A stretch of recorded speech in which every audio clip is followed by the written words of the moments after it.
वो एसआईआर के ताल्लुक से हमने महाराष्ट्र में अलग अलग मुख्तलिफ जगहों के ऊपर काम तो शुरू किया था, लेकिन जैसा होना चाहिए था वैसा नहीं हुआ है। तो आज हमने पूरे महाराष्ट्र के जितने भी हमारे चुने हुए कॉरपोरेटर्स, ऑफिस बेयरर्स है, पूरे महाराष्ट्र से उनको बुलाए हैं और इस एक्सरसाइज को कैसा स्पीड अप किया जा सकता है और कैसे बेहतर बनाया जा सकता है ताकि एवरी पर्सन, हर इंडिविजुअल जो है इसको कंप्लीट कर सके। तो इस इरादे से कैसा काम होना चाहिए ये बताने के लिए ओवैसी साहब यहाँ पर आए हैं। तो ये 2-3 घंटे का एक्सरसाइज रहेगा जहाँ पे कुछ इश्यूज़ आ रहे हैं। हमारे कुछ एक्सपर्ट्स हैदराबाद से ओवैसी साहब के साथ आए हुए हैं, वो लोग वर्कशॉप कंडक्ट करेंगे और जो इश्यूज़ करते वक्त आ रहे हैं वो ग्रीवेंस को रिड्रेस करेंगे उसमें। तो ओवैसी साहब आपके पास सामने है। तो इसमें जो हम लोग जो ऐप क्रिएट किए बनाए हैं में हम लोग उसको इस्तेमाल कर रहे हैं और उस ऐप में 2002 की वोटर लिस्ट और 2024 की वोटर लिस्ट दोनों है। अब मिसाल के तौर पर अगर आप में से कोई किसी को मालूम करना है कि 2002 में आप कहाँ पर थे, तो उसमें क्या है, आपका वोटर नंबर, आप एपिक नंबर मारिए आपका, तो 2002 में आप कहाँ थे महाराष्ट्र में, आपका एड्रेस आता हो। अगर आपको डोर नंबर, एपिक नंबर नहीं है, डोर नंबर है, डोर नंबर आप लिखे उसमें, तो वो डोर नंबर आपको दे देता है। तीसरा क्या है, अगर नाम है, अगर आप वोटर के फादर का नाम डालें और इलेक्टर का नाम डालें, वो भी आपको रिकॉर्ड दे देगा 2002 में आप कहाँ पर थे। क्योंकि इसमें क्या है, आपको मैपिंग करना है। और मिसाल के तौर पर अगर कोई 2002 में महाराष्ट्र में नहीं था, कई लोग आते जाते, तो उसको कनेक्शन है ईसीआई के वेबसाइट से। और ये हम जो भी कर रहे, ये लीगली सुप्रीम कोर्ट ने अलाउ किया है। क्योंकि सुप्रीम कोर्ट में जब एसआईआर का चल रहा, सुप्रीम कोर्ट ने कहा कि अगर कोई ये एक्सरसाइज करना चाह रहा उसको खुद को करना पड़ेगा, ईसीआई नहीं करेगा। तो मैपिंग बहुत ज़रूरी है। अगर मैपिंग नहीं होगा तो फिर वोटर का नाम उस एसआईआर में नहीं आएगा। और एसआईआर का जो टाइम लिमिट है वो बहुत कम है, 1 महीने का टाइम है। प्रिंटेड फॉर्म ला के आपको देंगे, समझे ना आप। और अगर वो प्री प्रिंटेड फॉर्म में, ऐसे कई जगह पर ऐसा है कि कोई एक समुदाय का है, उसके पिताजी का नाम आ रहा दूसरे समुदाय का, उसको वोटर देखता नहीं है, फॉर्म रख लिए और साइन करके दे दिए, गया, फिर वो मुश्किल हो आती। स्पेलिंग मिस्टेक है, तो स्पेलिंग मिस्टेक का प्रॉब्लम यह है कि बंगाल में लॉजिकल डिस्क्रिपेंसी बोल के उसको कर दिए। तो इसलिए हम लोग जो ऐप क्रिएट करें उसमें एक बैठकर उसको एन्यूमरेटर जो फॉर्म है उसी तरह पर हम लोग लिख देंगे। वोटर का काम यह है कि सिर्फ उसको देखकर उसी तरह से उसको जो प्री प्रिंटेड फॉर्म आएगा उसको सही करके दे देना।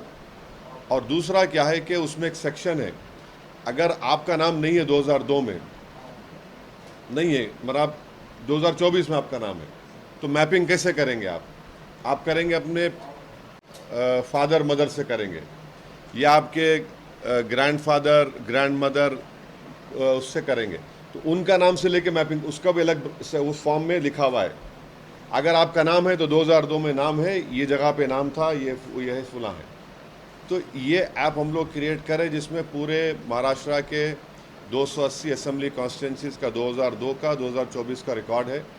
और ये बस यही है कि उसको बिठाकर हम उम्मीद करते हैं कि हमारे महाराष्ट्र में जहाँ जहाँ हमारे पार्टी के एक्टिव यूनिट्स है, वो लोग हेल्प डेस्क सेंटर बनाकर, बहुत से जगह पर मैपिंग हुई है, बहुत सी जगह पे भी होना बाकी है, मगर जो हमारी कोशिश एक ही है कि इस तरह से इसका सही इस्तेमाल हो।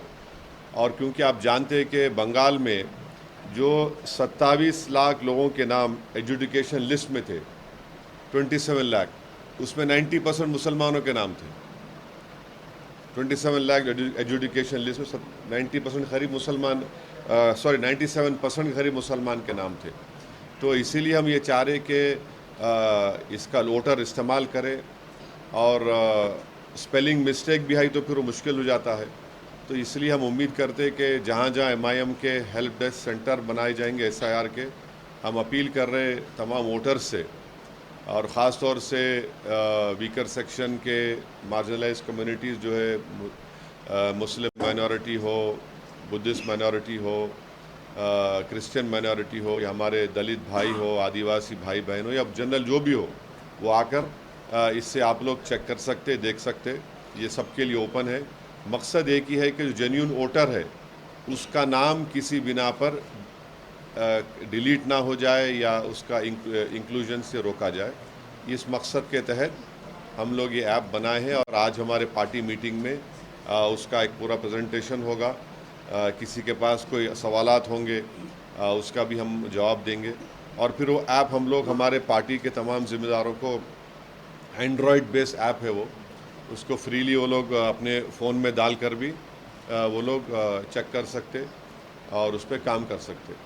तो अभी अब और इस पर तो यही बोलना है मेरे को। आपका कोई इससे हटकर कोई सवाल है तो ज़रूर करिए, मैं रोकना नहीं चाहूँगा आपको, मगर प्रायोरिटी आप इसको दीजिए, एसआईआर को दीजिए। ये आपका राइट है, आपका प्रेरोगेटिव है, मेरा नहीं है। मैं सिर्फ रिक्वेस्ट कर रहा हूँ आपसे। मैं आपको प्रेशराइज नहीं करना चाह रहा हूँ, ना मेरा अख्तियार है, मगर आपसे रिक्वेस्ट कर रहा हूँ। ऐप का नाम कुछ भी नहीं, ऐप है, बस खाली ऐप है। नहीं, नाम वाम की ज़रूरत नहीं, नाम की ज़रूरत नहीं। ऐप बनाए हम लोग, उसमें 2002 की वोटर लिस्ट, 2024 की वोटर लिस्ट है, जो पब्लिकली अवेलेबल डॉक्यूमेंट नहीं, उसमें आपके फ़ोन में हम डाल देते हैं। हाँ, आपको डायरेक्ट डाल देते हो। एंड्रॉयड बेस्ड फ़ोन आपका है तो पिछले 2 दिनों से जो मामला चल रहा है कि आपके कॉर्पोरेटर को यहाँ पर आरोपी किया गया है कि एक जो नीला खान थी उसको मतलब छुपाने का उनके ऊपर आरोप है। आपका इसके ऊपर क्या कहना है, क्योंकि आप पार्टी के अध्यक्ष भी है और कानूनन अच्छी तरह से जानते हैं। सर, ये पूरा जो मामला है उसको एमआईएम से कनेक्ट किया जा रहा है। इस मसले पे जितने सवाल करने एक साथ कर लो ताकि बार रिपीटेशन ना हो। आरोप भी किया गया है, एक यहाँ के जो पालक मंत्री है उन्होंने सीएम को एक पत्र भी लिखा है कि एमआईएम से ये ताल्लुक रखता है, ये कनेक्टेड है, तो इसकी जांच एसआईटी की वजह तरफ से कीजिए। इसी सवाल को आगे बढ़ाते हुए सर, जलील साहब ने अपनी भूमिका यहाँ पर स्पष्ट कर दी है। एमआईएम की मीरा खान को लेकर औपचारिक तौर पर क्या भूमिका है, ये आपसे जानना चाहेंगे, क्योंकि सूबे के मुख्यमंत्री कह रहे हैं कि वो एक तरीके से कन्वर्जन में शामिल है और एक आरोपी है, आतंकवादी है। और किसी तरह से इस मामले को सीमी से भी जोड़ा जा रहा है। मुख्य पाटिल ने कहा है कि एमआईएम ने सीमी से सर यहाँ तक के आपकी पार्टी को जो है बैन लगाने की भी बात हो रही है फडणवीस साहब के नीतीश लाने की तरफ से। और कुछ सवाल? आप बोलिए ना पहले, बाद में नहीं, और कुछ सवाल इस बारे में नहीं, रिपीटेशन ना हो, रिपीटेशन ना हो। देखो धूप बहुत है, रिपीटेशन ना हो जाने का भी।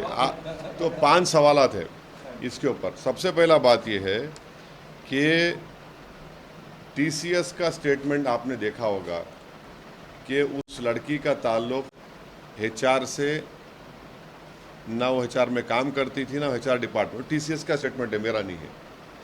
दूसरा ये है कि 9 एफआईआर रजिस्टर हुए, जिसमें एक एफआईआर में इस लड़की के ऊपर हर्टिंग रिलीजियस सेंटिमेंट का एक नाम लिखा गया। और तीसरी बात यह है कि इसका एफआईआर से पहले उसका ट्रांसफ़र हो गया, फिर वो उस कंपनी से ताल्लुक़ भी नहीं है। और जो कंप्लेनेंट है इस केस में वो रूलिंग पार्टी का मेंबर है, उससे उसका ताल्लुक़ है। और चौथी बात यह है कि अभी तो कोई वर्डिक्ट नहीं दे सकते कोई भी। हम इस बात का खंडन करते कि बाज़ लोग जो है इसको ट्रायल बाय मीडिया कर रहे हैं, और अगर मीडिया जज जूरी का काम करेगा तो बहुत ख़तरनाक बात यह है। और एफआईआर में अगर आप देखेंगे तो एफआईआर में लिखा गया कि उसके घर से एक बुरखा मिला, ये प्रूफ बता रहे हैं, बुरखा मिला, और एक नकाब मिला। तो नकाब को कैसा टाई करते बांधते पीछे से, वो मिला। और तीसरा वो बता रहे कि एक प्रॉफिट मोहम्मद सल्लल्लाहु अलैहि वसल्लम की किताब मिली। तो बुरखा मेरे को नहीं मालूम कि कब से बुरखा वो हो गया कि ऑब्जेक्शनेबल बोलिए या इलीगल आर्टिकल है वो? कब से नकाब ये हो गया कि भाई वो माने ऑफेंस उसमें डाल सकते क्या किसी उसमें? तीसरी बात यह है कि कब से प्रॉफिट मोहम्मद सल्लल्लाहु अलैहि वसल्लम के बारे में किताब अगर मिलती है तो वो क्या है वो? मैं आपको तारीख में पीछे लेके जा रहा हूँ, आप गूगल में सर्च कर लीजिए। दिल्ली में ऐसा ही मुस्लिम बच्चों को पकड़े थे और क्या डाले थे वहाँ पे दिल्ली पुलिस कि इनके घर से मिर्ज़ा गालिब की किताब मिली इसलिए टेररिस्ट है ये लोग। मिर्ज़ा गालिब की किताब मिली इसलिए टेररिस्ट है वो लोग। बाद में कोर्ट ने उसको नकार दिया। अभी इलाहाबाद हाई कोर्ट का एक जजमेंट 3 दिन पहले का देख लीजिए। किसी ने एक उर्दू शेर लिख दिया तो कोर्ट ने कहा कि शेर लिखे तो क्या मतलब है? तो हमको पूरा यकीन है कि अदालत इंसाफ करेगा इंशाअल्लाह और ये इस बच्ची को बेकसूर करार देगा। ये कोई केस उसके ऊपर टिकने वाला नहीं है इंशाअल्लाह ताला। और ये सब एक मंसूबाबंद तरीक़े से जो मुसलमानों में जो पढ़े लिखे लड़के लड़कियां हैं उनको परेशान करने के लिए इस तरह की कोशिश की जा रही है। और मुझे यकीन है कि क़ानून अपना काम करेगा। किसी को आप आरोपी बनाते हैं तो इसका हरगिज़ ये मतलब नहीं है कि उसको सज़ा हो गई। ये तो जो आरोप लगा रहे हैं उनको प्रूफ करना पड़ेगा कोर्ट में बियॉन्ड रीजनेबल डाउट। उस वक्त तक किसी को आप आरोपी नहीं करार दे सकते। और जो भी ये इल्ज़ाम लगा रहे वो सिर्फ एक नफ़रत की बुनियाद पर इल्ज़ाम लगा रहे। और हमको यकीन है कि अब वो बच्ची गिरफ़्तार हो चुकी है और इंशाअल्लाह जुडिशल प्रोसेस अपना काम करेगा और जो भी क़ानून से होगा वो आपके सामने आएगा। मगर इसको किसी पार्टी से जोड़ना सरासर गलत है, ये मैं आपको बोलना चाह रहा हूँ। ये पूरे नहीं देखिए, कोर्ट में इसका मुकाबला करेगा लड़का, वो कोर्ट में जाकर बताएगा वो। इससे कोई परेशानी की बात नहीं है। आप किसी को भी आरोपी बना सकते हैं। मुंबई ट्रेन ब्लास्ट किसने किया बोलो?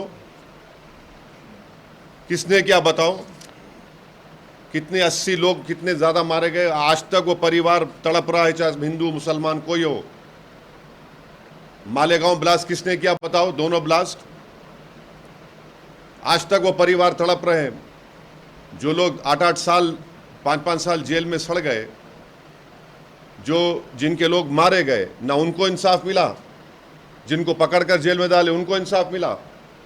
तो हम आपसे रिक्वेस्ट कर रहे कि आप भी सोच लीजिए, मुंबई ट्रेन ब्लास्ट, मालेगांव के दोनों ब्लास्ट ऐसा ही माहौल क्रिएट कर गया था। और बाद में जब नतीजा आया आप लोग रिपोर्ट भी नहीं करते। आप लोग कभी उस परिवार के घर को गए जिसके मालेगांव में मारे गए कि बताओ आज जजमेंट आया कि किसी ने नहीं किया, बताओ तुमको कैसा फील होता है?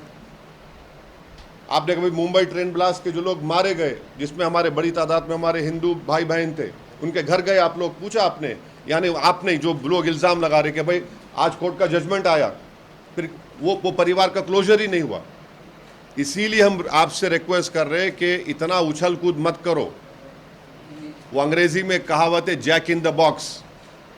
जैक इन द बॉक्स का किरदार अदा मत करो। नहीं, सुन लीजिए, आपको नहीं बोल रहे, आपको नहीं बोल आप नहीं, आपको नहीं सुन तो अरे अरे हमको बोलने नहीं, हमको बोलने दीजिए। मैं आपके पूरे सवाल, मेरे को जवाब देने का इख्तियार है। आपको पसंद नहीं है तो छोड़ दो ना, दिल पे मत लो, गुर्दे पे लो। क्यों दिल पे ले रहे तुम? अरे छोड़ दीजिए ना, हम आपको जवाब दे रहे हैं। आपका सवाल करें, हम नहीं रोके आपको। हमारा जवाब अब मैं क्या वो जवाब भी आपकी तरीके से दूं क्या? ये हमारे को कहना है। अब इस सेट का कोई और सवाल है आपका? नहीं, अभी इस टॉपिक पे हो, इस टॉपिक टारगेट हो रहे हैं, सभी लोग आप ही को टारगेट कर रहे हैं इस सब मामले में, ऐसा हाँ। क्यों हो रहा है? ठीक है, देहात के अलग-अलग टाइप आ रहे हैं अभी मार्केट, और एमआईएम पे ही टारगेट किया जा रहा है आपको, इम्तियाज जलील जी को, आपकी पार्टी को। नहीं ठीक है, आप टारगेट करिए ना हमको, कम से कम बी टीम तो नहीं बोल रहे, टारगेट करे करो, कोई बात नहीं, हम फेस करेंगे। हम बोल रहे सब झूठ है ये, हम बिल्कुल उसको रद्द करते हैं इसको। We condemn all this allegation लगा रहे, बेकार है ये। नहीं सर, तुम्हारे नगरसेवक के ऊपर गुनाह दाखिल हुआ। हाँ तो हो गया तो, हाँ ये देखो अभी कितने एमएलए एमपी पे गुनाह दाखिल है अभी। नहीं एक बात सुनो, नहीं अभी महाराष्ट्र की विधानसभा में कितने पे गुनाह दाखिल है, क्या करेंगे उसको, एमपी बनाना, एमएलए बनाना? अरे छोड़ो, देखो कोर्ट्स, देखिए भाई सुनिए, कानून क्या बोलता, इनोसेंट अंटिल प्रूवन गिल्टी, है ना?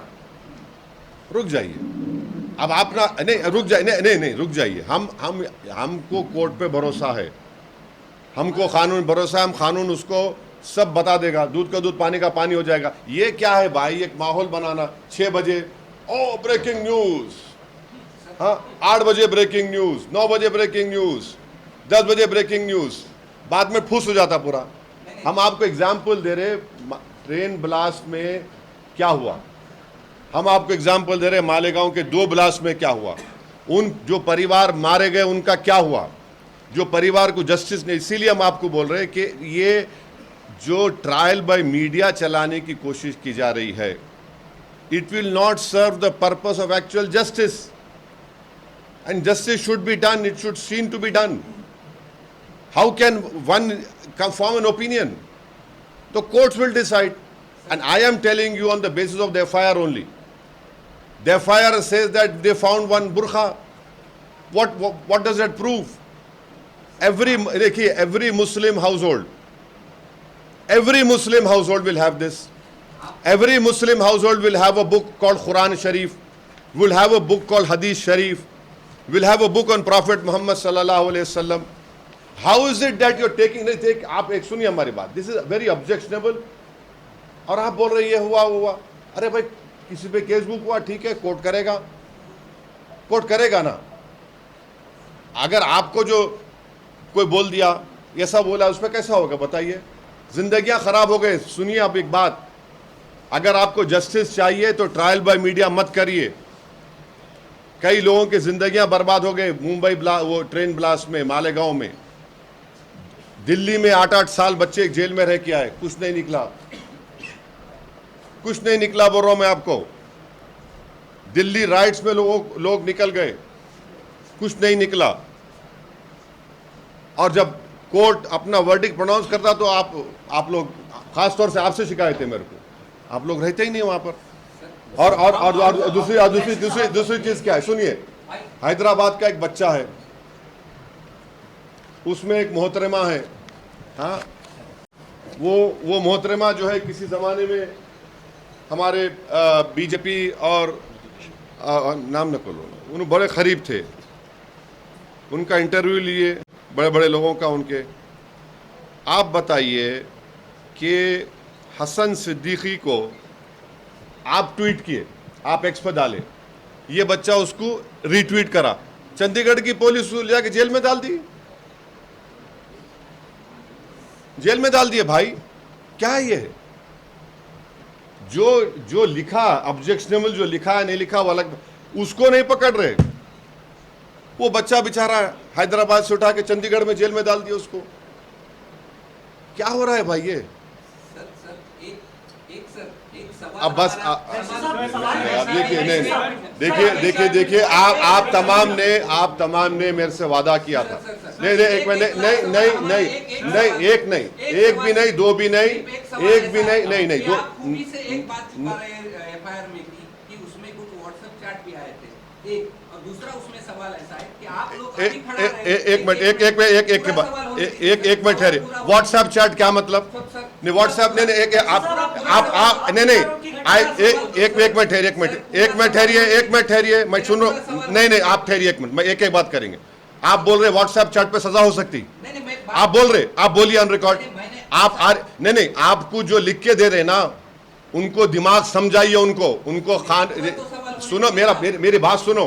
मैं इसलिए बोल रहा हूं कि जब भारत की पार्लियामेंट में 2023 में BNSS का जब कानून चल रहा था तो सिर्फ हम दोनों अपोजिशन थे और एक BSP के मुसलमान साहब कुरैशी साहब थे। 25 मिनट का भाषण दिया हूं BNSS पे मैं, मेरे को कानून मालूम। अगर देखो भाई, देखो व्हाट्सएप चैट तुम्हारा भी निकाल लूंगा मैं। हाँ, अगर कोई व्हाट्सएप चैट में अपनी बीवी को बोल रहा आई लव यू, वो कोर्ट में होगा क्या? अरे अरे अरे सुनो, आप सुनिए, आप कुछ भी कर लो, कोर्ट है। सवाल मेरा पूरा ऐसा है कि आप अभी सब लोग उस लड़की के पीछे खड़े हैं, लेकिन आप बैरिस्टर है, कायदा से कानून सब जानते हैं। 25 दिन 21 दिन वो लड़की भाग रही थी, तो उसको छुपाने की वजह से पुलिस के सामने अगर वो दोषी नहीं है तो आपने क्यों नहीं उनको सलाह दी कि आप पुलिस को जाकर? आपको कैसा मालूम हम छुपा के रखे? आपका अरे अरे इल्जाम लगा जी, इल्जाम लगा। आप अगर आपकी बात सच है तो फिर मालेगांव का जजमेंट गलत है। अगर तुम्हारी बात सच है तो मालेगांव का जजमेंट गलत है। क्यों गलत है? क्योंकि किस पर इल्जाम लगा था? जिस पर इल्जाम लगा वो पार्लियामेंट की मेंबर भी बन गई। अब तुम बोलो। अरे छोड़ दिया। अरे भाई, अरे क्या खाप पड़ा? मेरे को खाप पड़ा, हमारे को खाप पड़ा क्या? अरे क्या प्रूफ हुआ? अरे प्रूफ हुआ तो कोर्ट प्रूफ करेगी ना, कोर्ट प्रूफ करेगी। पुलिस ने लेके गए कारपोरेटर तो वहां पे। अरे भाई, आप कुछ भी कर लो, दलील भी तुम, वकील भी तुम, हुकूमत भी तुम, मीडिया भी तुम, अब जो करना है कर लो, कोर्ट तो है ना। आदमी आता है, वो सीधे तौर पर कहता है कि हिंदू कौन है, मुसलमान कौन है, चाकू मार के जाता है। इस घटना आप एक तरफा। हाँ बिल्कुल, नहीं, बिल्कुल उसको कंडेम करो आप, हम कंडेम करें उसको बिल्कुल। अरे एक बात सुनिए, एक बात सुनिए। देखिए, ये मेरे कोई लॉयल्टी का टेस्ट नहीं है, ना आपको कोई राइट है मेरे से लॉयल्टी टेस्ट पूछने का।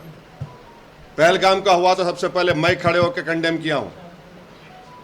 आपको कोई राइट नहीं है किसी को, मैं खुला बोल रहा हूं आपको। हाँ हाँ, वंदे मातरम के बारे में थोड़ा सवाल लंबा कर दिया बाप, अब सुनना पड़ेगा आपको। अब आपको सुनना पड़ेगा, बहुत तकलीफ होंगी आप लोगों को। हाँ, सुनिए बाप। उसके बाद एक और सवाल। नहीं, एक और सवाल है, अभी सुनो। वंदे मातरम पे पार्लियामेंट में मैंने भाषण दिया था, आपने सुना होगा उसको। अब आप सुनिए क्यों मैं बोल रहा हूं उसके बारे में। पूरी किताब का एक हिस्सा पढ़ के सुनाता हूं मैं आपको।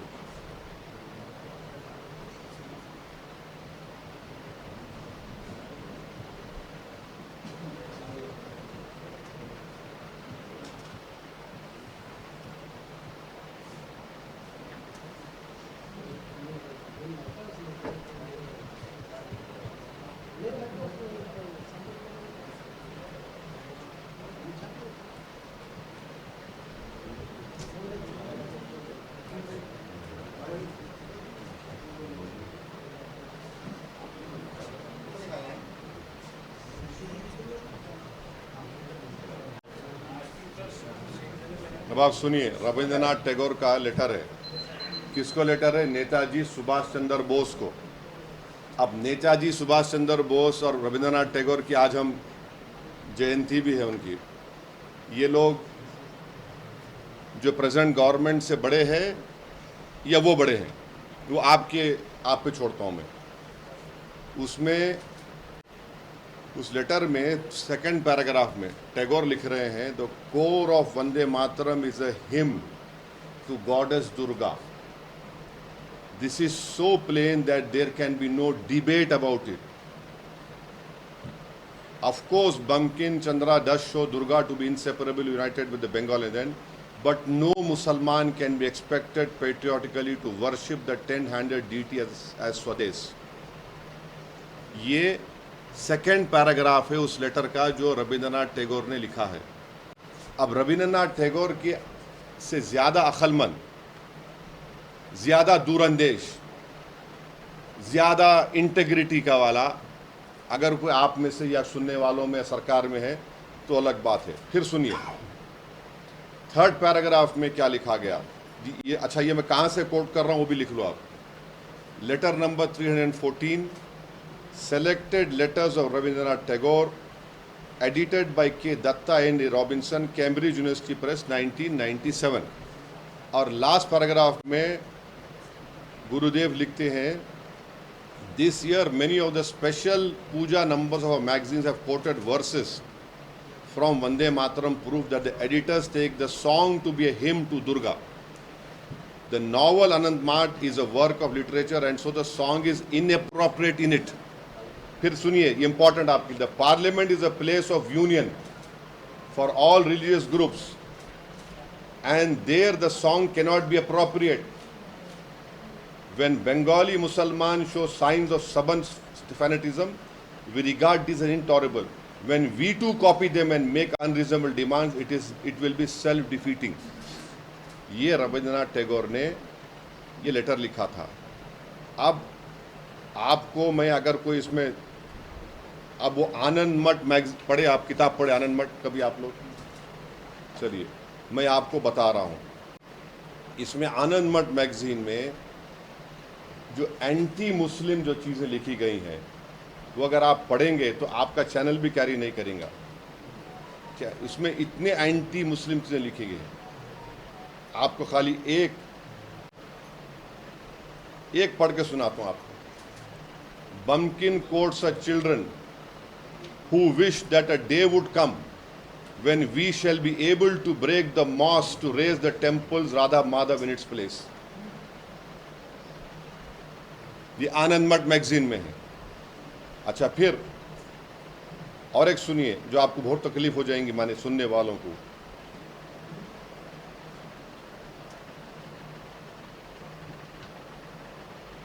ये सुनिए, chapter 13 Part 3 of the novel describes a scene when the English army has been defeated. सुनिए आप लोग, and Sanatan commanders want to attack the capital, but they are informed that they are all out looting. The villages are unprotected now. They will now pillage the Musalman villages and silk factory and return home. You will not find anyone now. इसमें कई examples है इस magazine में, इस आनंद मठ किताब में जो। अच्छा, फिर आनंद मठ में बंकिम चंद्र साहब जो है अंग्रेज़ों की तारीफ कर रहे, अंग्रेज़ों की तारीफ कर रहे। और इसमें आपको मैं कहाँ से कोट कर रहा हूँ, मैं वो भी बोल देता हूँ आपको। Sen Gupta, Naresh Chandra, translator, Abbey of Bliss, Padmini Mohan Yogi, Calcutta. ये इसमें आप पढ़ लीजिए, क्योंकि अगर मैं पढ़ूंगा तो आपको, उनको, गवर्नमेंट को, सुनने वालों को बहुत ज़्यादा पेट में दर्द होगा। और उसमें क्या लिखिए, इसमें जो लिख रहे हैं ना, उसमें आप खुद पढ़ लीजिए। आपको टाइम है तो मैं आपको फॉरवर्ड भी कर सकता हूँ इफ़ यू वांट, माने आपको टाइम बच जाएगा जो हम लोग पूरा निकाल के रखे हैं पूरा इसका। तो ये चीज़ है। और एक बात याद रखिए, मैंने इस बात को कहा है, क्या कहा है, वही बात जो टैगोर ने सुभाष चंद्र बोस को लिखा है।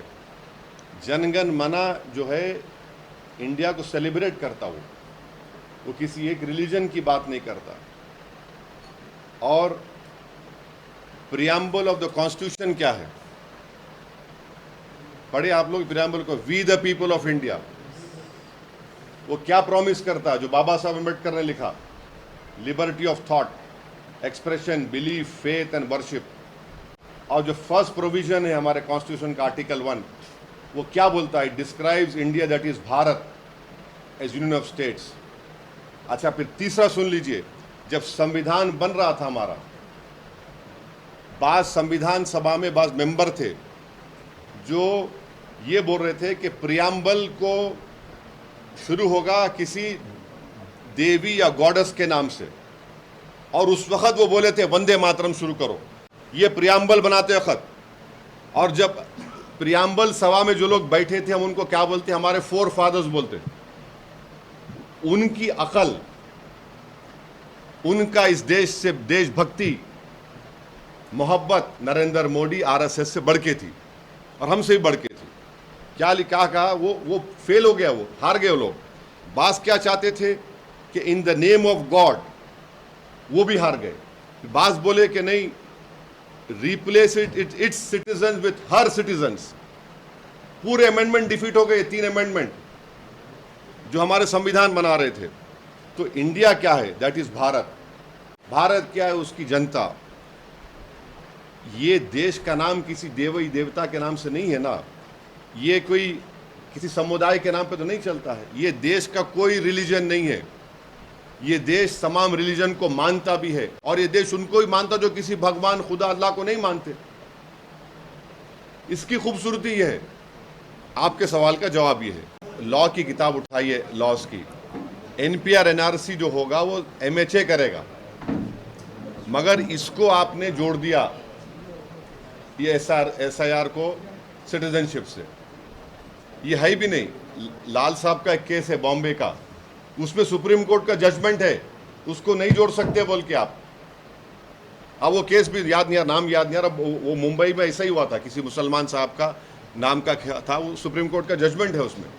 तो अनफॉर्चुनेट है, मगर ये हो सकता है, ये हो सकता है। और आप जानते हैं कि पूना में क्या हुआ, मुंबई में क्या हुआ। जो हमारे बंगाली स्पीकिंग इंडियंस थे उनको प्लेन में बिठाकर बंगाल में उतार के बीएसएफ वालों ने ले जाकर बॉर्डर में छोड़ दिया।